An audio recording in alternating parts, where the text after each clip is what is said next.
Hello students, welcome to 8.2 exercise को आगे continue करते हुए हम क्वेश्चन नंबर 3 को सॉल्व कर रहे हैं। सबसे पहले हमें दिखाना है कि ए बी सी डी एक आयत है। ये आयत दे रखी है, ए बी सी डी आयत हमें दे रखी है, जिसमें से पी क्यू आर एस इस हर एक साइड के मध्य बिंदु दे रखे हैं। उन मध्य बिंदुओं को मिलाने वाले जो लाइनें हैं उनसे मिलकर जो फिगर बनेगा उसको समचतुर्भुज दिखाना है। पी क्यू आर एस इस वाली जो अंदर जो आपको चतुर्भुज दिखे उसको समचतुर्भुज दिखानी है। हमें इस चारों भुजाओं को इक्वल प्रूव करके दिखाना है हमें। तो सबसे पहले हम लिखते हैं त्रिभुज ए बी सी को, ए बी और सी को, इस वाले को जो अभी मैंने रेड मार्क की है, इस वाले त्रिभुज को लेते हैं ए बी सी को। त्रिभुज ए बी सी, त्रिभुज ए बी सी में हमें क्या दे रखा है, पी एंड क्यू मध्य बिंदु है। त्रिभुज ए बी सी में पी और क्यू क्रमशः ए बी और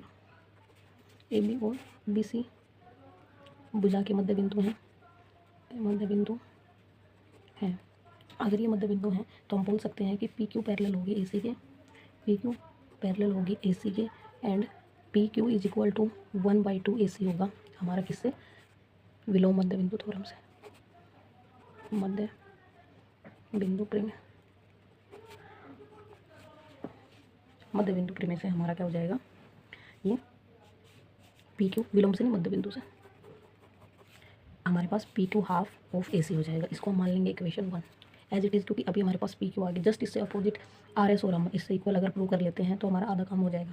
तो आप ऊपर वाली ट्रायंगल लेंगे, ये वाली जस्ट इससे अपोजिट जो अभी हमने ली है उससे जस्ट अपोजिट वाली ट्रायंगल लेंगे, D C A triangle, A D C या डी सी ए कैसे भी आप लिख सकते हो, ए डी सी। इसमें हमारे पास क्या है, एस और आर क्रमशः भुजा ए डी और सी डी के मध्य बिंदु हैं। अगर ये मध्य बिंदु है तो हमारी मध्य बिंदु थ्योरम क्या कहती है कि ये दोनों लाइनें पैरेलल भी होंगी। एस आर पैरेलल होगी ए सी के, and S R is equal to half of A C होगा मध्य बिंदु थ्योरम से, मध्य बिंदु प्रमेय। इसको हम मान लेंगे इक्वेशन 2। इक्वेशन 1 और 2 से हमें ये तो मिल गया कि P Q is equal to R S है। अगर हमारे पास ये एस पी और इक्वल आ जाए तो हम बोलते हैं एस पी जैसे इक्वल आएगा ये तो ऑटोमेटिक इक्वल हो जाएगा। सिर्फ चारों को प्रूव करने की जरूरत नहीं, सिर्फ एस पी को ही प्रूव कर लेते हैं। अगर ये इक्वल है, किसी भी समांतर चतुर्भुज की अगर आसन भुजाएं बराबर हो जाती हैं तो हम उसको समचतुर्भुज बोलते हैं। अपोजिट तो इक्वल प्रूव कर लिया हमने, अगर इसके साथ वाली ही भुजा और इसी की इक्वल आ जाएगी तो ये तो ऑटोमेटिक इक्वल हो जाएगी। तो हमें इसको प्रूव करना है। अब इसके लिए कौन सी ट्रायंगल लेंगे, ए बी डी, ये वाली ए बी और डी, ये वाली त्रिभुज लेंगे। इसमें त्रिभुज ए बी डी, इसमें कौन कौन से मध्य बिंदु हैं, ए बी डी में S P and S, P और एस क्रमशः भुजा ए बी और ए डी के मध्य बिंदु हैं। अगर ये मध्य बिंदु हैं हमारे पास तो यहाँ से भी हम क्या बोल सकते हैं, एस बी पैरेलल होगा बी डी के, और इक्वल टू हम बोल देंगे S P is equal to 1/2 B D होता है। ये भी हमारे पास क्या हो गया, मध्य बिंदु प्रमेय। इसको मानेंगे इक्वेशन नंबर 3। अब हमारे पास ये तीन भुजाएं तो आ गई हमारे पास, लेकिन यहाँ ए सी और यहाँ पे बी डी है। लेकिन देखो ऊपर लिखा हुआ था कि ए बी सी डी एक आयत है। अगर ए बी सी डी आयत है तो A C is equal to B D होगा। आयत के विकर्ण है, ये आयत के विकर्ण है, और आयत के विकर्ण क्या होते हैं हमारे पास, बराबर होते हैं। तो हम क्या कर सकते हैं, यहाँ बी डी की जगह ये बी डी विकर्ण है और ये ए सी है, इक्वल है, तो हम इसको लिख सकते हैं S P is equal to 1/2 A C. यहाँ से आयत के विकर्ण बराबर होते हैं तो हमने बी डी की जगह ए सी यूज़ कर लिया। ये होगी हमारे पास इक्वेशन 4। अब देखिए समीकरण 1, 2 और 4 से, देखिए आप समीकरण 1, 2 और 4 से, एक में पी क्यू के इक्वल ए सी है, 2 में एस आर के इक्वल हाफ ए सी है, एंड एस पी के इक्वल हाफ ए सी है, 4th में सभी की राइट साइड इक्वल है तो लेफ्ट को इक्वल रख दो आप। P Q is equal to S R is equal to S P. Figure में देखिए पी क्यू एस आर और एस पी तीन साइडें अगर बराबर होगी, एस पी और पी क्यू आसन भुजाएं हैं, तो हम लिख सकते हैं S P is equal to P Q है, जो कि आसन भुजाएं हैं। आसन भुजा अगर किसी भी समांतर चतुर्भुज की आसन भुजा बराबर होगी तो आप बोल सकते हैं पी क्यू आर एस। अतः पी क्यू आर एस एक समचतुर्भुज है, पी क्यू आर एस एक समचतुर्भुज है। क्वेश्चन नंबर 3 हमारा कंप्लीट। आई होप आपको समझ आया होगा। मूव करते हैं नेक्स्ट क्वेश्चन नंबर 4 पे।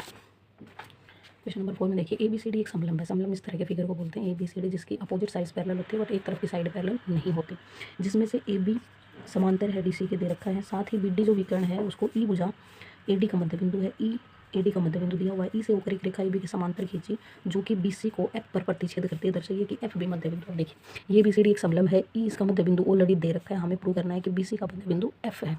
चलो देखते हैं, करते हैं क्वेश्चन को सोल्व। अब यहाँ पे देखिए इसमें कौन सी ट्रायंगल ले लेंगे हम, ए बी डी, ये वाली triangle A B and D, इस ट्रायंगल को लेंगे। मध्य बिंदु थ्योरम से हमारा ये प्रूव होगा। इसमें क्या लगेगा हमारे पास, विलोम मध्य बिंदु थ्योरम, क्योंकि एक मध्य बिंदु दे रखा है। पीछे क्या था, दो मध्य बिंदु दे रखे थे तो हम साइड को पैरेलल बोलते थे। यहाँ पे क्या है कि एक मध्य बिंदु दे रखा है और साइडें हमारे पास पैरेलल हैं, तो सेकंड पॉइंट भी मध्य बिंदु हो जाएगा। तो ये देखिए ट्रायंगल ए बी डी में क्या दिया है, ई भुजा ए डी का मध्य बिंदु है, तो हमारे पास क्या हो जाएगा, ए बी पैरेलल हो जाएगा ई जी के, जो ए बी है वो पैरेलल हो जाएगा ई जी के। ठीक है, तो हम बोल सकते हैं जी भुजा बी डी का मध्य बिंदु होगा, और क्यों होगा, हमारे पास यूज होगी ये विलोम मध्य बिंदु प्रेम। अगर किसी भी त्रिभुज में दो समांतर रेखाएं हैं और एक तरफ का जो पॉइंट है वो मध्य बिंदु है, तो दूसरा ऑटोमेटिक उसका मध्य बिंदु हो जाता है विलोम मध्य थ्योरम से। ये हमारे पास इक्वेशन बना गया। अब सेकंड हमें ये वाली ट्रायंगल लेंगे, जस्ट इसके अपोजिट। हमने लिया था ए बी डी, एक बार हम लेंगे D C B, triangle D C B D या सी बी डी, जस्ट इसके अपोजिट लेनी है, तो हम ले लेंगे डी सी बी या सी बी डी, जो भी आप लिखना चाहोगे। इसमें हमारे पास अभी हमने प्रूव कर लिया कि जी भुजा बी डी का मध्य बिंदु है, ये हमने सिद्ध किया है। ठीक है, अगर ये सिद्ध कर लिया तो हम बोल सकते हैं जी एफ पैरेलल है सी डी के, जैसे ही जी एफ पैरेलल हुआ सी डी के, तो हम बोल देंगे कि एफ बिंदु भी मध्य बिंदु होगा बी सी भुजा का, तो हम बोल देंगे एफ भुजा बी सी का मध्य बिंदु होगा, और कौन सी प्रेमे से, विलोम मध्य बिंदु प्रेमे। ये हमारे पास इक्वेशन 2 हो गया, और यही तो प्रूव करना था भुजा। देखो उधर से ये क्या है, भुजा बी सी का मध्य बिंदु, ये हमारा प्रूव हो गया। ठीक है, आई होप आपको समझ आया होगा। बहुत ही बेसिक सा कॉन्सेप्ट है, सभी क्वेश्चंस में लगभग सेम कॉन्सेप्ट यूज हो रहा है। अगर एक बार आपने ध्यान से समझ लिया तो सारे क्वेश्चंस इजीली आप सोल्व कर पाएंगे। आई होप आपको अभी तक की ये सीरीज पसंद आ रही होगी।